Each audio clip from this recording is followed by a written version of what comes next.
അപ്പോൾ ഈ വർഷത്തെ ക്രിസ്മസിന് ഉണ്ണിക്കുട്ടനെ കൊണ്ടൊരു ക്രിസ്മസ് ട്രീ ഉണ്ടാക്കിയാലോ? ഇതൊരു കാർഡ്ബോർഡ് ഷീറ്റിൻ്റെ ഒരു ബോക്സ് ആയിരുന്നു കേട്ടോ. അപ്പോൾ ഞാൻ അത് വെച്ചിട്ട് ഇങ്ങനെ ഒരു മരം പോലെ ഷേപ്പാക്കി കൊടുത്തു. എന്നിട്ട് നന്നായിട്ട് പെയിൻറ്റ് കൊടുത്തു. ഇതിനെ ഒരു ഹോൾ ഇട്ട് എടുത്തിട്ട് ഇങ്ങനെ ഹാങ് ചെയ്ത് വെക്കാം കേട്ടോ. എന്നിട്ട് കുറച്ച് ക്രിസ്മസ് ഡെക്കറേഷൻസ് ഒക്കെ പ്രിൻ്റ് എടുത്ത് അത് ഞാൻ കാർഡ്ബോർഡ് ഷീറ്റിൽ ഒട്ടിച്ചു കൊടുത്തിട്ട് ഉണ്ണിക്കുട്ടനോട് പറഞ്ഞു ഇതുപോലെ ഒന്ന് ഒട്ടിച്ചു കൊടുക്കാനായിട്ടോ. ആദ്യം ബൾബിൻ്റെ ഒക്കെ ആ ഒരു സ്ഥലം ഞാൻ കറക്റ്റ് പറഞ്ഞു കൊടുത്തിട്ട് അവിടെ ഒട്ടിക്കുമെന്ന് പറഞ്ഞിട്ടുണ്ടായിരുന്നു.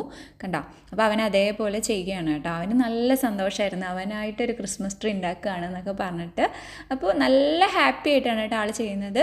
പിന്നെ ഞാൻ കുറച്ച് കാർഡ്ബോർഡ് ബോക്സുകൾ നമ്മുടെ ഗിഫ്റ്റ് കിട്ടിയ ആ ഒരു റാപ്പിൽ അത് വെച്ചിട്ട് ഞാൻ പൊതിഞ്ഞു കൊടുത്തിട്ട് ഒരു ഗിഫ്റ്റ് പോലെ തന്നെ ആക്കിയിട്ടുണ്ടായിരുന്നു. ആദ്യം അവൻ വിചാരിച്ചു ഇത് സമ്മാനമാണെന്നൊക്കെ വിചാരിച്ചു. പിന്നെ പറഞ്ഞു ഉണ്ണിക്കുട്ട ഇതിലൊന്നുമില്ല എന്നൊക്കെ പറഞ്ഞ് സമാധാനപ്പെടുത്തിയിട്ടാ.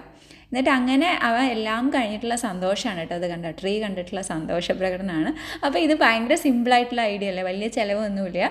അപ്പോൾ നിങ്ങൾ നിങ്ങളുടെ കുട്ടികളോട് ഇങ്ങനെ ചെയ്യിപ്പിക്കുകയാണെങ്കിൽ അവർക്ക് ഭയങ്കര ഹാപ്പി ആയിരിക്കും കേട്ടോ. അപ്പോൾ നിങ്ങളിതൊന്ന് ട്രൈ ചെയ്ത് നോക്കണേ. അവരും ഹാപ്പി, നമ്മൾ ഹാപ്പി.